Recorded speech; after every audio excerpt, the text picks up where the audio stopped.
Assalamualaikum warahmatullahi wabarakatuh. Waalaikumsalam warahmatullahi wabarakatuh. Alhamdulillahi rabbil alamin. Wassalatu wassalamu ala sayyidina Muhammadin wa ala alihi wa sahbihi ajma'in. Puji beserta syukur kepada Allah Subhanahu wa taala. Salawat dan salam kepada baginda Nabi besar Muhammad sallallahu alaihi wasallam, keluarga, sahabat dan beserta para pengikutnya yang dirahmati oleh Allah. Ta'ziman wa ikraman yang pertama kepada Al-Ustaz dan yang kedua kepada seluruh teman-teman yang sudi kiranya menyediakan waktu untuk menempuh jalan kebaikan yang diridai oleh Allah Ta'ala. Langsung saja kita mulakan acara dengan membaca Bismillahirrahmanirrahim. Bismillahirrahmanirrahim. Acara yang kedua, kultum yang akan disampaikan oleh Akhina Wisnu Saputra. Kepadanya dipersilahkan.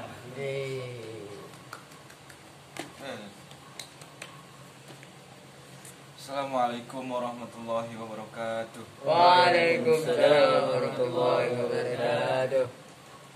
A'udzubillahi minasyaitonirrajim. Bismillahirrahmanirrahim.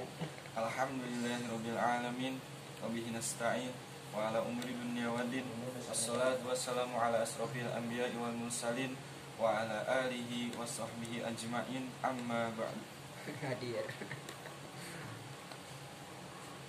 Pertama-tama marilah kita panjatkan puji serta syukur kehadirat Allah Subhanahu wa taala yang telah memberikan beribu-ribu kenikmatan kepada kita semua, di antaranya nikmat sehat walafiat, serta nikmat iman, nikmat ihsan yang alhamdulillah masih kita rasakan di sore hari ini. Dan tidak lupa salawat serta salam mari kita sanjungkan kepada Nabi besar Nabi Muhammad sallallahu alaihi wasallam, kepada keluarganya, kepada para sahabat-sahabatnya, kepada para mutabi'innya, dan tidak lupa kita selaku umatnya mudah-mudahan mendapatkan syafaatul ujma nanti di yaumil kiamat. Amin. Yang saya hormati guru kita semua, Ustaz Alub.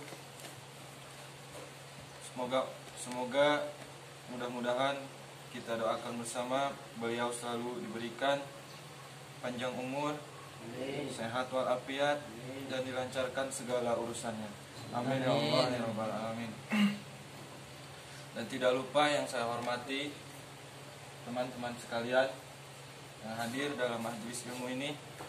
Semoga Allah memudahkan dalam segala urusan. Amin ya Allah ya rabbal alamin. Insyaallah di kesempatan kultum sore hari ini saya akan membawakan sebuah materi kultum yang berjudul 3 tugas dan peran manusia. Teman-teman sekalian, manusia diciptakan dengan sebaik-baik bentuk penciptaan. Namun kemuliaannya tergantung pada apakah dia bisa menjalankan tugas dan peran yang telah digariskan oleh Allah atau tidak. Bila tidak, maka dia akan dimasukkan ke dalam neraka dengan segala kesengsaraan. Nauzubillah. Allah Subhanahu wa taala berfirman dalam surat At-Tin ayat 4 sampai ayat 6. Laqad khalaqnal insana fi ahsani taqwim thumma radadnahu asfala safilin illal ladzina amanu wa 'amilus solihati falahum ajrun ghairu mamnun. Shadaqallahul azim. Artinya, sungguh kami telah menciptakan manusia dalam bentuk yang sebaik-baiknya. Kemudian kami kembalikan dia ke tempat yang serendah-rendahnya, kecuali orang-orang yang beriman dan mengerjakan kebajikan, maka mereka akan mendapat pahala yang tidak ada putus-putusnya. Paling kurang ada 3 tugas dan peran yang harus dimainkan oleh manusia, di antaranya sebagai berikut. Yang pertama yaitu beribadah kepada Allah Subhanahu wa taala. Beribadah kepada Allah merupakan tugas pokok bahkan satu-satunya tugas dalam kehidupan manusia, sehingga apapun yang dilakukan seharusnya dijalani dalam kerangka ibadah kepada Allah Subhanahu wa taala. Sebagaimana firman Allah dalam surat Al-Jariyat ayat 56 yang artinya, Aku tidak menciptakan jin dan manusia melainkan agar mereka beribadah kepadaku. Agar segala yang kita lakukan bisa dikategorikan ke dalam ibadah kepada Allah Subhanahu wa taala, maka paling tidak ada 3 kriteria yang harus kita penuhi, yaitu niat yang ikhlas karena Allah, lakukan segala sesuatu dengan cara yang benar, dan tujuannya adalah mengharap ridha Allah Subhanahu wa taala. Yang kedua adalah khalifah Allah di muka bumi. Nilai-nilai dan segala ketentuan yang berasal dari Allah Subhanahu wa taala harus ditegakkan dalam kehidupan di dunia ini. Untuk menegakkannya, maka manusia diamanahkan sebagai khalifah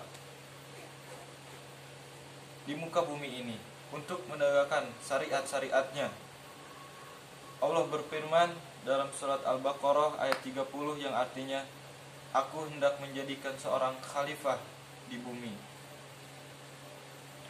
Penjelasannya, untuk bisa menjalankan fungsi khalifah, maka manusia harus menegakkan nilai-nilai kebenaran dan keadilan serta menyiarkan kebaikan dan kemaslahatan Allah.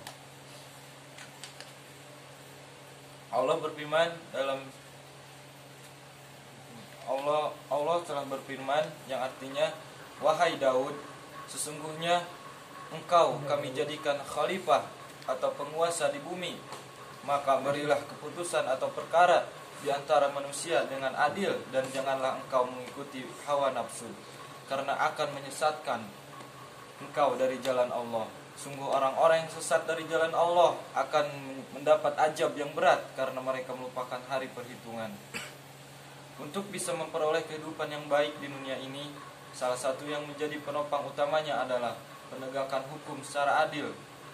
Allah Subhanahu wa taala berfirman dalam surat An-Nisa ayat 58 yang artinya, Sungguh Allah menyuruhmu menyampaikan amanah kepada yang berhak menerimanya, dan apabila kami menetapkan hukum di antara manusia, hendaknya kamu menetapkannya dengan adil.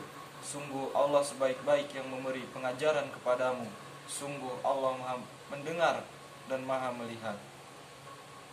Keharusan berlaku adil tetap ditegakkan meskipun kepada orang yang kita benci, sehingga jangan sampai karena kebencian kita kepadanya, keadilan yang semestinya mereka nikmati tidak bisa mereka peroleh. Allah berfirman dalam surat Al-Maidah ayat 8 yang artinya, Wahai orang-orang yang beriman, jadilah kamu sebagai penegak keadilan karena Allah ketika menjadi saksi dengan adil, dan janganlah kebencianmu terhadap suatu kaum mendorong kamu untuk berlaku tidak adil. Berlaku adillah, karena adil itu lebih dekat kepada takwa, dan bertakwalah kepada Allah. Sungguh Allah Maha teliti apa yang kamu kerjakan. Tugas dan peran manusia yang ketiga adalah membangun peradaban. Kehidupan dan martabat manusia sangat berbeda dengan binatang. Binatang tidak memiliki peradaban sehingga betapa rendah derajatnya. Adapun manusia diciptakan oleh Allah Subhanahu wa taala untuk membangun dan menegakkan peradaban yang mulia. Karenanya Allah Subhanahu wa taala menetapkan manusia sebagai pemakmur bumi. Allah berfirman dalam surat Ahud ayat 61 yang artinya, Dia telah menciptakanmu dari bumi, tanah, dan menjadikanmu pemakmurnya. Untuk bisa membangun kehidupan yang beradab ada 5 pondasi masyarakat beradab yang harus dimiliki, diantaranya sebagai berikut. Yang pertama adalah nilai-nilai agama Islam yang datang dari Allah Subhanahu wa taala. Yang kedua adalah akal yang merupakan potensi besar untuk berpikir dan merenungkan segala sesuatu. Dan yang ketiga adalah harta yang harus dicari secara halal dan bukan menghalalkan segala cara. Dan yang keempat adalah kehormatan manusia dengan akhlaknya yang mulia. Dan yang terakhir adalah keturunan atau nasab manusia yang harus jelas. Barangkali itu saja kultum yang dapat saya sampaikan.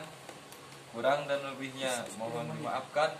Bila taufiq wal hidayah. Wassalamualaikum warahmatullahi wabarakatuh. Waalaikumsalam warahmatullahi wabarakatuh. Waalaikumsalam warahmatullahi wabarakatuh. Alhamdulillah, syukur kehadiran kepada saudara kita adalah menyampaikan ilmu.